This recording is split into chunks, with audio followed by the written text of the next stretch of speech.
Okay, mga boss. So, ito si Kim at sila Kandula. Yan, si Kim itong kaliwa. Sila Kandula yung kanan. Sa paa, pag ganitong tayo lang, pareho. Mas matangkad lang kasi si Kim. Mas mahaba yung mga pata. Pag naglalakad, bumabagsak yung kaliwa ni Kim. Yung kaliwa lang, yung kanan, mas okay.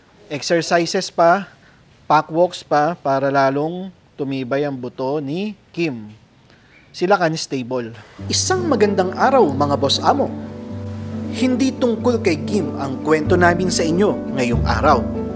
Ngunit gusto ko lang i-flex ang kanyang mas matibay na paa at ang kanyang napakatamis na ugali.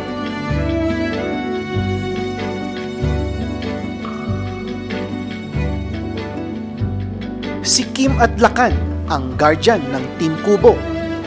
Sila ang nagpapataas ng confidence ng mga bulilit sa tuwing ang mga Giants ay malapit. Nakikisabay pa. Oh, ito ang kwento ni Asmus at Diwata, ang magkapatid na asong gubat na 5 buwang gulang. Sila ay kapatid ni Pangarap sa ina. Ngunit bakit tila napunta kay Pangarap ang lahat ng confidence? Ang kumpiyansa na makalaro ang lahat ng Giants, mapababae man o lalaki. Kobe and Asmus. Tingnan nyo naman. Oh. Parang walang bahid ng kaduwagan tong si Asmus kapag si Kobe ang kaharap. Matatandaan natin na si Asmus ang kauna-unahang small breed na kumagat sa akin. At makailang beses na din na namiligro ang kanilang buhay dahil sa tuwing sila ay iiyak o matatakot kapag kasama ang mga Giants. Ang mga Giants ay nagiging excited at tila ba ang mga asong gubat ay nagiging prey.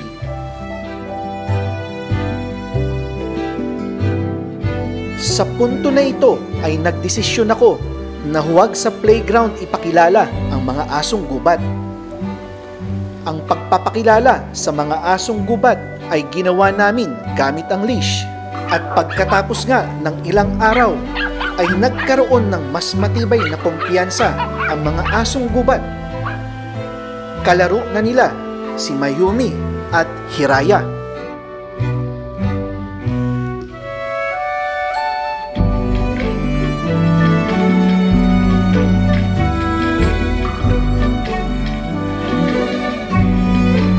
Ayan, ito naman si Hiraya. Oh. Putikan din. Parehong-pareho sila ng kapatid niyang si Mayumi. Ayun, si Mayumi. Natatakpan ni Six. Yan si Mayumi. Oh. Tingnan niyo naman itsura niyan. Dugyutin ang itsura niyan. At dito, si Hiraya nagpunta dito para makipaglaro kay Asmus. Nakikipaglaro din si Kim. At pinag-aagawan nila ang bote. Bote na naman. Oops, ang bote ay nakay Asmus ang bote. Hindi inagaw ni Diwata. At hindi rin inagaw ni Hiraya. Ayan. O, tingnan nyo. Oh. Oops. Tumakbo. Naagaw ni Pangarap. Hindi. Wala sa kanya ang bote. Gusto lang na talaga makipaglaro kay Hiraya.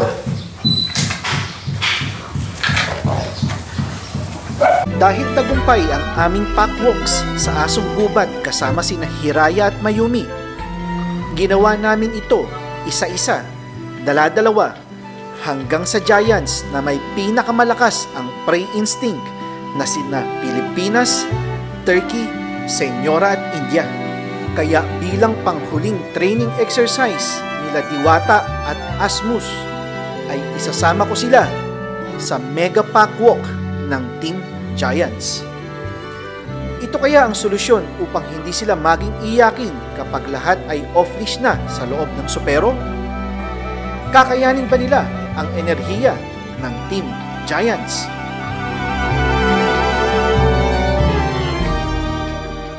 Si Mayumi tsaka Hiraya, iwan yun. Kasi kabisado na ni Asmus Diwata yun eh.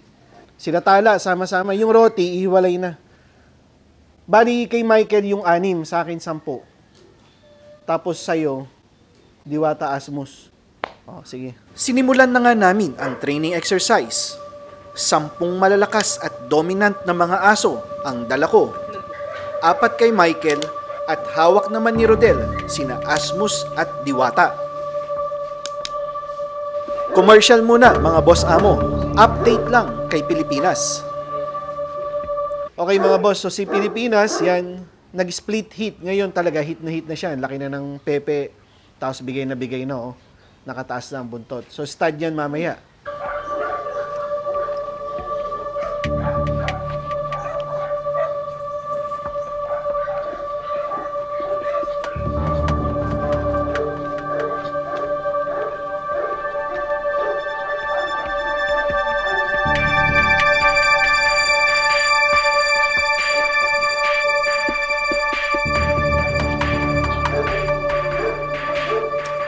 Okay, so dala ko si Abo, Tala, Victoria, India, Turkey, Senyora, Arabia, Orange, Pilipinas, White. Hintayin lang natin yung dala ni Michael at saka yung dala ni Rodel.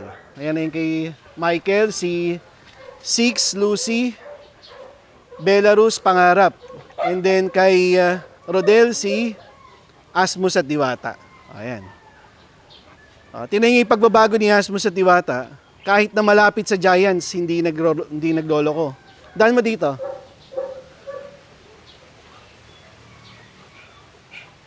Ayan. Kahit idadaan mo dyan, dito. Ayan, oh. Hindi pinapansin ni Asmus at Diwata tong tropa na to. Tong Giant Packs. So. O, di ba? O, yan pa lang. Improvement na yan. Tingnan natin sa walk. Let's go. Come on. Confident pa sina Asmus at Diwata noong nasa loob pa kami ng supero.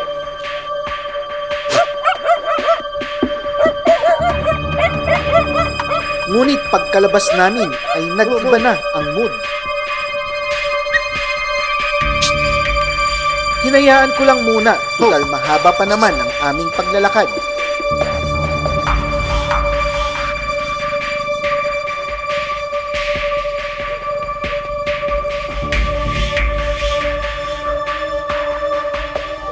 Nasa 25 minutes ang aming unang kalahating lakad. At pagkatapos namin magpahinga at ayusin ng leash, ay pinuntahan ko sina Asmus at Diwata upang bigyan sila ng lakas ng loob sa mga susunod naming training exercise. Tabi natin kay Orange para maalaan. Oh. Okay mga boss, so nakikisabay pa. Oh. Hey! Ayan. Shhh. Pwede mo ko naman.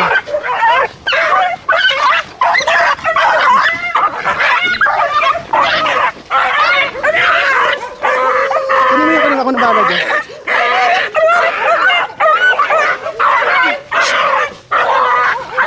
Pwede mo. Teka na. Shhh. Hey! Hey! Itali mo yan dyan.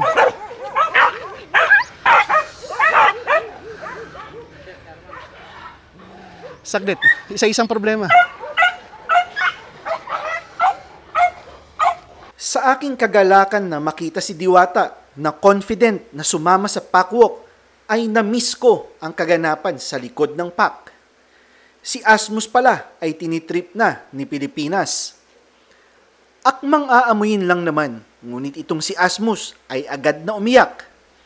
Hanggang sa matrigger na naman ang prey instinct ng mga Giants. Ako naman ay naipit sa gitna at hindi makagalaw dahil nakapulupot ang tali sa akin. Sa pagkakataon na ito ay kailangan ko ng tulong ni Rodel. Kami ay nanatiling kalmado. Sa isip namin ay, Diwata at Asmus, kayo ay kumalma. Giants, kayo ay huminto.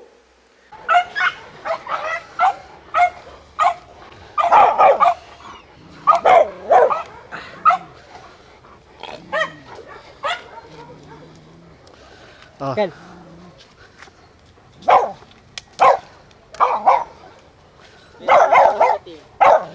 Ha? Gigirit tayo doon.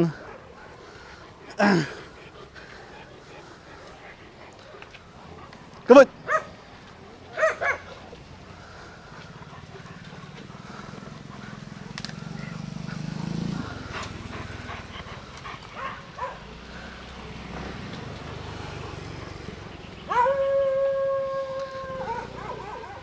Nasilo ako sa gitna eh.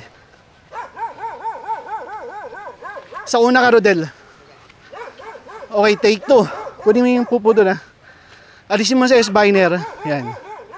So, nagkaroon ng konting komosyon. Hindi naman kinagat eh. Si Asmus yung nauna eh, no? Naumiyak eh. Okay, diyan mo lang. Nabalot na ng takot sina Asmus at Diwata. Pinagpatuloy namin ang lakad. Si Rodel ay nasa unahan, habang ako ay nasa likod. Isang magandang exercise dahil sa pamamagitan nito ay magkakaroon ako ng real time at real scenario upang i-correct ang mga giants sa tuwing ma-activate ang kanilang prey instinct. Tapik sa leeg at tagiliran sa tuwing sila ay ma-activate. Wala pa rin. Bagsak pa rin. Tigil muna tayo ng sandali para mag-cool down tong dalawa. O, di ka naman inaano, o. Diwata, Asmus, nakatingin lang, o.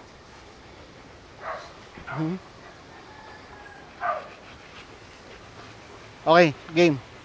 Walk. Nagbago ang objective ng aming lakad. Hindi pa pala ready sina Asmus at Diwata na makasama ang kabuuan ng female pack. Ginugol namin ang huling 15 minutes ng aming lakad sa pagpapakalma kay Asmus at Diwata. Okay na si Asmus. Gusto namin na maintindihan nila na walang mangyayaring masama sa kanila. Gusto namin na sila ay magtiwala.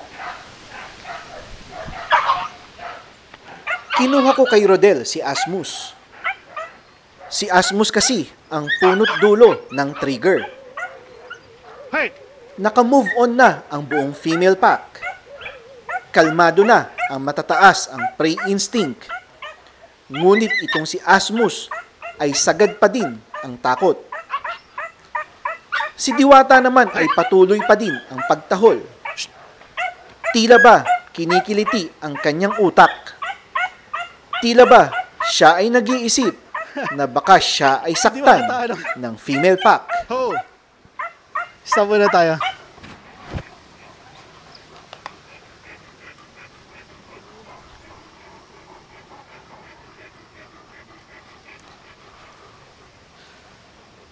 Ibinalik ko muna si Asmus kay Rodel. At sa likod muna sila ng female pack. Ginawa ko ito para ma-reset ang utak ng dalawang asong gubat.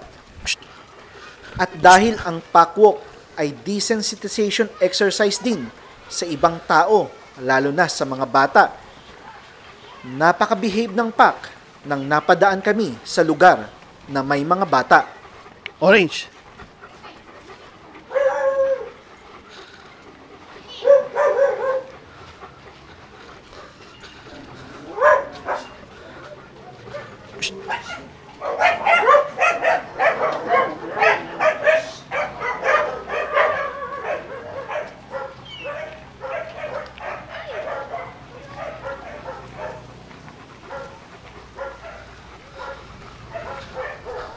Ano, naiinis ka ba sa kanya, sa ugali? Nakakainis, oh. Pero ano, pag binatukan mo kasi yung ganyan, lalo sila magiging matatakotin. Dapat dyan, ano, Carino brutal talaga yan. Ayan, oh, tiyan mo. Oh. Oh, tiyan mo, nakaupo na nga to, yun. Ayan, dito ka. Daan ka lang. Ayan. Oh. Iikot mong ganun. Oh.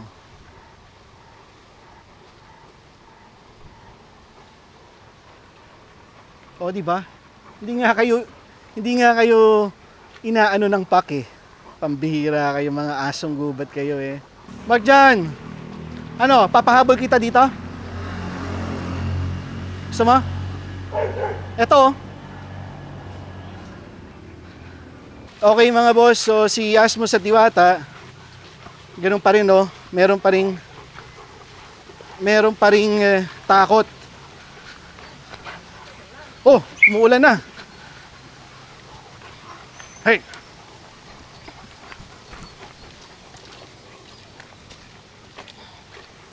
Meron pa ring takot sa dalawa. Yan ang ima-manage pa natin. At may nakita silang aspin doon. Shh. Kaya ito, pag nag-walk kayo, laging may giant sa huli. Tapos sa unahan sila.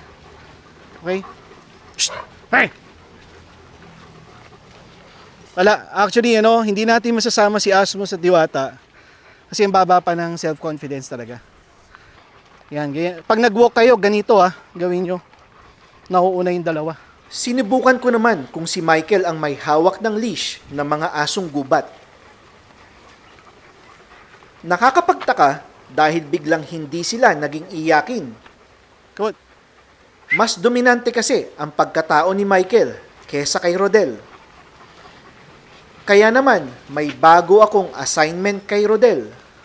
Ito ay ang pataasin ang kanyang dominance. Okay, yan na naman ang ulan.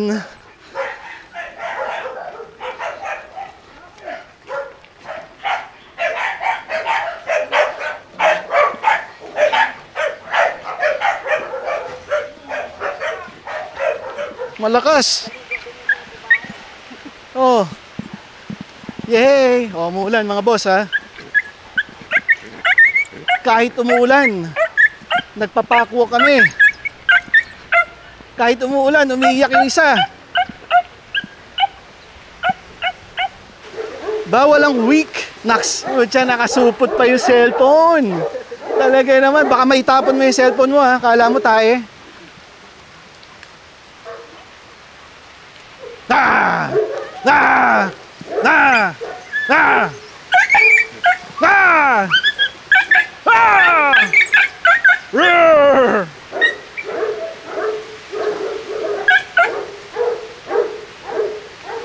Inabot na ng ulan, iyakin pa rin yung dalawa. Bakas Rodel, babagsakan ka ng dahon. Kawad. Diyan.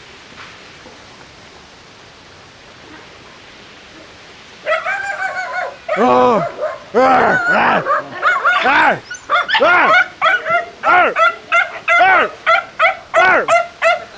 Ikot ko Oh, ikot natin. Oh, happy go lucky naman. Si Asmus ang mas terrified Siya yung una kanina umiyak Oh. Isang ikot pa. Oh. Inabot na nga kami ng malakas na ulan. Ayaw ko kasing itigil ang training ng may takot pa din kay Diwata at Asmus. Kapag ako ay tumigil nang hindi sila kalmado, yung takot na naramdaman nila sa buong training exercise ang kanilang matatandaan. Doon magsisimula ang trauma. Ang original na plano na 45 minutes na training exercise ay nadagdagan ng 1 oras. 1 oras sa ilalim ng malakas na ulan. Iyan ang mga bagay na ginagawa namin para sa behavior ng aming mga aso. Ito ang training habang umuulan. Walang atrasan. Bukas may trangkaso lahat. Biyernes na.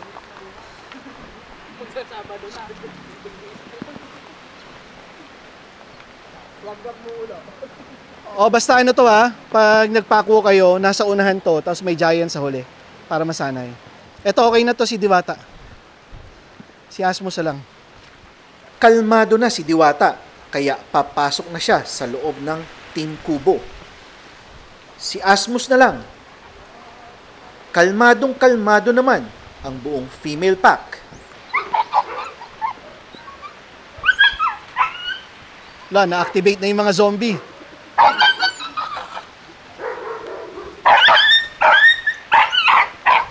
Up, ayusin mo lang, Nekel.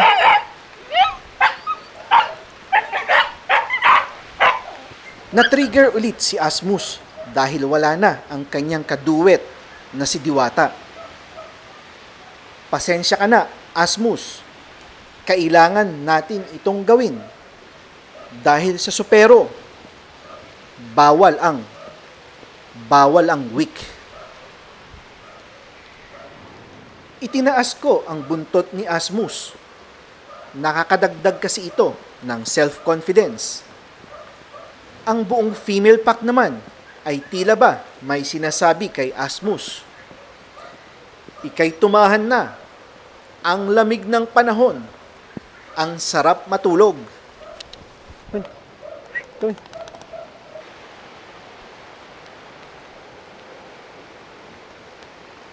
Okay na. Okay nang hindi. Basa na kami.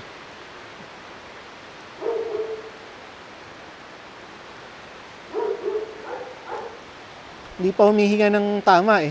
Ito mga relax na yun. Tinan nyo, labas na yung mga bibig. Ito, hindi pa eh. Okay na yun. Di na nga siya pinapansin ng Giants eh.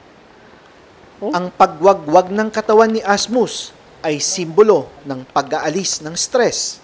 Yan, ganyan. Ang simula ng pagkakaroon ng confidence.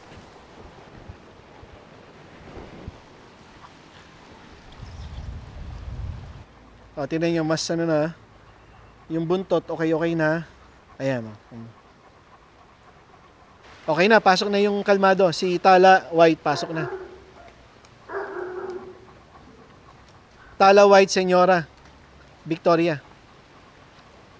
Si Abo rin, pwede na pala, oh. Kanina pa yan. Yung ugali, aspin na aspin, eh. Tingin takbo.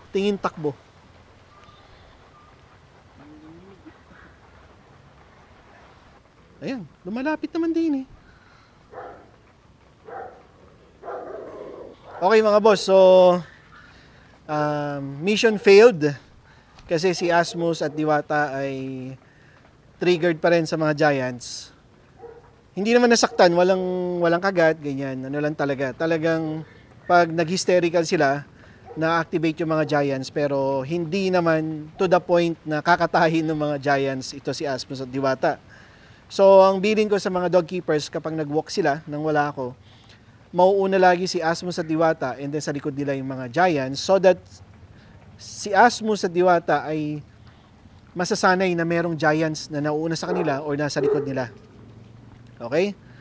So, yun lang. Maraming salamat.